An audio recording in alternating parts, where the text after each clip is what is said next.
पुराच्या स्थितीनं लातूर जिल्ह्यातल्या शेतकऱ्यांचं अतोनात नुकसान केलेलं पाहायला मिळतं आहे। नदीकाठचे जे शेतकरी आहेत त्यांची शेती जी आहे ती पूर्णपणे वाहून गेलेली आहेत। शेतीची पिकं जी आहेत ती पूर्णपणे वाहून गेलेली आहेत। अहमदपूर तालुक्यातल्या तेलगावमध्ये आपण आहोत। आपण जर पाहिलं तर अशा पद्धतीनं तलावाचा सांडवा जो आहे तो सांडवा ओव्हरफ्लो झाल्यामुळं किंवा तलाव ओव्हरफ्लो झाल्यामुळं पूर्णपणे पाणी जे आहे ते शेतीमध्ये घुसलं आणि सोयाबीन असेल, ऊस, कापूस अशा वेगवेगळ्या पिकांचं जे आहे ते मोठं नुकसान झालेलं आहे। पिकं वाहून गेलेली आहेत। त्याचबरोबर अनेक ठिकाणी अनेक शेतकऱ्यांची जी शेती आहे, माती आहे ती देखील वाहून गेलेली आहे। त्यामुळे शेतकरी अडचणीत आलेला आपल्याला पाहायला मिळतो आहे। तेलगावचे शेतकरी जे आहेत ते आपल्यासोबत आहेत, त्यांच्याकडनं परिस्थिती जाणून घेणार आहोत। मला सांगा, किती एकर शेती आहे, तुम्हाला काय लावलं होतं आणि मग आता पुराच्या स्थितीमुळे काय परिस्थिती झाली आहे? आम्हाला 4 एकर शेती आहे आणि सध्याच्या घडीला तिथं सोयाबीन, तुरीच्या ओळी, मूग पेरलेला होता।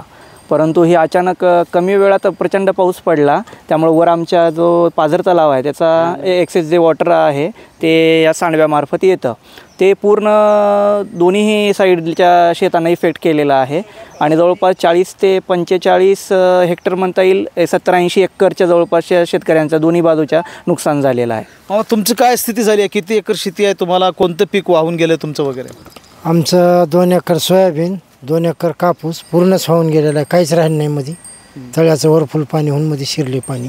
आता कसं होतं ते सगळं वाहून गेलं? जे हातात आलं असतं दिवाळीपर्यंत 4 पैसे मिळाले असते। आता लय अवघड आहे, आम्हाला काय करता येणार। परिस्थिती लयच गंभीर होऊन गेली होतं। ह्याच्यावर चालत होतं, आता काय चालणार आहे? पूर्णच गेले, काहीच राहिलं। अगोदरच सोयाबीनला भाव नाही आणि मग तरी देखील धाडस करून सोयाबीन यावर्षी शेतकऱ्यांनी पेरलेलं होतं आणि वेगवेगळ्या गावांमध्ये लातूर जिल्ह्यातल्या जे नदीकाठी आहेत आणि प्रकल्पांच्या काठी आहेत त्यांचं नुकसान मोठ्या प्रमाणावर झालेलं आहे। मला सांगा, तुम्हाला किती एकर शेती आहे, काय नुकसान झालं आहे? मला 4 एकर शेती आहे।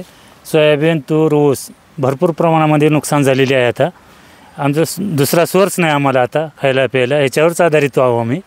आता नुकसान पर्याय नाही आता आम्हाला, नाही तर काम किती एकर शेती आहे या भागातली जी बाधित झाली आहे पावसात? कमीत कमी 70-80 एकर जमीन आहे सर, ह्या नदीच्या कडेनं।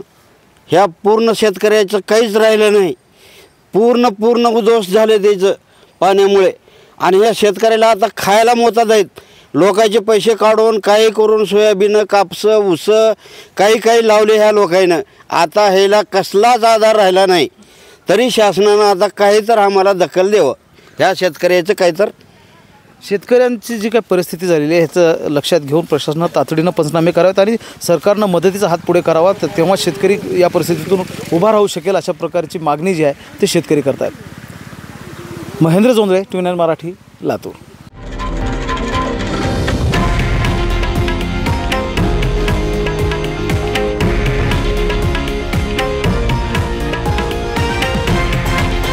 हे आहे देशातील नंबर 1 न्यूज नेटवर्क आणि आपण पाहत आहात TV9 मराठी, एकमेव।